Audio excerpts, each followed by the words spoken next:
혹시 오늘 산책하시면서 발밑을 한번 보셨나요? 아마 그냥 밟고 지나가셨을 그 풀, 어린 시절 입술이 새파랗게 변할 때까지 따먹던 그 까만 열매, 바로 까마중 이야기입니다.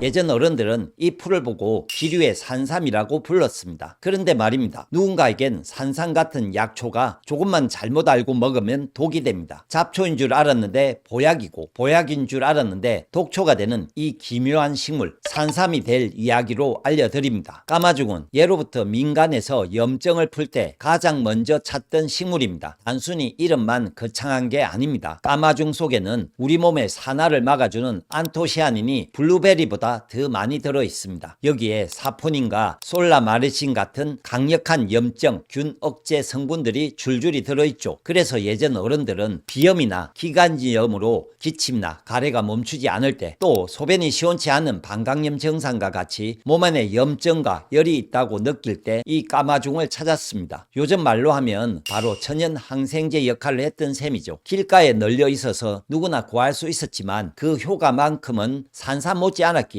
기류의 산삼이라는 영광스러운 이름을 얻게 된 겁니다. 그럼 까마중이 우리 몸속에 들어가면 어떤 역할을 할 수 있을까요? 핵심은 딱 두 단어, 염증관리 그리고 순환보조입니다. 단순히 염증 반응에 관여하는 것을 넘어 몸의 전반적인 흐름을 원활하게 하는 데 도움을 줄 수 있기 때문입니다. 전통적으로 까마중은 이뇨작용을 돕는 것으로 알려져 있어 몸이 무겁거나 부기가 고민인 분들에게 유용한 식물로 기록되어 있습니다. 또한 함유된 성분들이 혈중 콜레스테롤 수치 조절에 긍정적인 영향을 주어 혈관에 부담을 덜어주는 데 도움을 준다는 연구 결과들도 있죠. 그래서 예전부터 평소 몸이 자주 붓거나 소변이 시원치 않아 답답함을 느끼셨던 분들, 또는 혈압 관리나 순환 건강에 관심이 많았던 분들이 까마중을 귀하게 여겨왔습니다. 여기에 보너스 같은 역할도 기대할 수 있는데요. 예민해진 신경을 진정시켜 편안한 잠자리에 드는 것을 돕고 지친 몸의 기력을 보호하는 데 활용했다는 기록들도 고스란히 남아 있습니다. 자, 그런데 여기서 중요한 의문이 생깁니다. 이렇게 좋은데 왜 요즘은 시장이나 마트에서 흔히 볼 수 없을까요? 이유는 딱 하나입니다. 바로 독성 때문입니다. 까마중에는 솔라닌이라는 성분이 들어 있습니다. 어디서 들어보셨죠? 맞습니다. 쌍난 감자에 들어있는 바로 그 독성입니다. 특히 덜 익은 녹색 열매나 어린 생잎에 이 독성이 집중되어 있습니다. 모르고 과다하게 드셨다가는 복통, 설사, 구토는 물론이고 심하면 마비 증상까지 올 수 있습니다. 그래서 까마중은 최고의 약이면서 동시에 위험한 독입니다. 우리가 감자 싹을 도려내고 먹듯 까마중도 독을 다루는 법을 모르면 절대 손대선 안 됩니다. 이건 단순한 민간 이야기만은 아닙니다. 식품의약품 안전처 기준에서도 까마중은 엄격하게 관리되는 식물입니다. 열매는 식품 원료로 사용이 권장되지 않습니다. 잎과 줄기는 제한적으로 사용할 수 있는 원료로 분류됩니다. 즉 일상적인 채소처럼 많이 먹는 식재료가 아니라 용도와 함량의 조건이 붙는 원료라는 뜻입니다. 여기서 가장 흔한 오해가 하나 있습니다. 어린 잎이 부드러워서 먹기 좋다는 생각입니다. 실제로 여러 연구를 보면 식물의 방어 물질은 어린 조직이나 새순에서 더 높게 나타나는 경향이 있습니다. 까마중 역시 잎의 성장 단계에 따라 독성 알칼로이드 농도가 달라질 수 있으며 어린 잎에서 더 높게 관찰되는 경우들이 보고되어 있습니다. 반대로 충분히 자란 잎이나 줄기는 상대적으로 농도가 낮게 나타나는 경우도 있지만 이 역시 안전하다고 단정할 수는 없습니다. 그렇다면 우리는 이 영리한 식물을 어떻게 활용해야 할까요? 과학적으로 확실한 것은 단 하나입니다. 완전히 익은 검은 열매가 다른 부위보다 독성이 가장 적습니다. 우리가 감자를 먹을 때 독성 물질이 완전히 0은 아니지만 잘 먹는 것처럼 까마중 역시 전통적으로 성숙한 열매를 중심으로 아주 제한적으로 먹어왔습니다. 반면 녹색 덜 익은 열매는 가장 위험합니다. 뿌리, 줄기, 잎의 독성에 대한 정확한 순서를 열심히 찾아보았는데